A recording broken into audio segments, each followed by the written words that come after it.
আর upcoming কাজ নিয়ে একটু জানতে চাই যে কি আর সামনে আসছে, মায়ার পরে কি নতুন চমক? আচ্ছা, আপকামিং কাজ হচ্ছে যেটা নিয়ে আমি অলরেডি এর আগে অনেকবার বলেছি, আব্দুল্লাহ সাদের একটা ওটিটি কাজ করা হয়েছে, সেটা এখন রিলিজ হয়নি, সেটা রিলিজ হবে।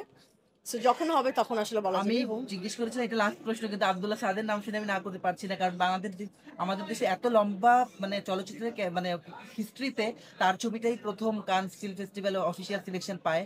আর আপনি সেই ডিরেক্টরের কাজ করছেন, এটা তো বিশাল একটা অন্যরকম প্রাপ্তি। এবং অবশ্যই। বাঁধনাপুকে আপনাদের অগ্রজ, উনি নতুন ভাবে প্রেজেন্ট করেছেন একেবারে, এবং তার ক্যারিওগ্রাফি আলাদা হয়ে গিয়েছে। তো আপনি একটু আপনার ব্যাপারে একটু সত্যি একটু বলেন না, যে আপনিও কি মনে করছেন যে একটা আলাদা ক্যারিওগ্রাফ হবে আপনার? আমি আসলে এইভাবে কিছু বলতে পারবো না, আর এই কাজটা নিয়ে আসলে আমাদের বেশি কিছু বলাও নিষেধ। এই কাজটা রিলিজ হওয়ার এখন আসলে কিছু বলতে পারছি না। তো এটা আগে তারপরে রিলিজ ওনার হোক। ওয়ার্ক প্রসেসটা একটু বলে দেন, He's যেটা a আসলে wonderful director. He's a মানে wonderful কিভাবে director, কাজ করে, very পুরো calm অভিনয়টা and দেখিয়ে দেয় collected. নাকি মানে ক্যারেক্টারটা কিভাবে ফুটিয়ে তোলে আপনার কাছ থেকে? আসলে এইভাবে তো আসলে বলা যায় না, but he is very much calm and collected এবং খুব প্রিপেয়ার্ড থাকে সেটেও। এবং ওটার ক্ষেত্রেও সেম, আমরা এর আগে অনেকদিন রিহার্সাল করেছি, পুরো প্রিপারেশন নিয়ে শুট করেছি, বাট এই কাজটা নিয়ে বেশি কিছু বলা এখন যাবে না, যাবে না এটা এখন। আসলে পরবর্তী। Okay, hope for the best আপু, থ্যাংক ইউ। Thank you. আপু, এই আপু আপু জি। এই কালের কন্ট্রিবিউট একটু একটু শুভেচ্ছা হ্যাঁ, বার্তা। হ্যাঁ, sure.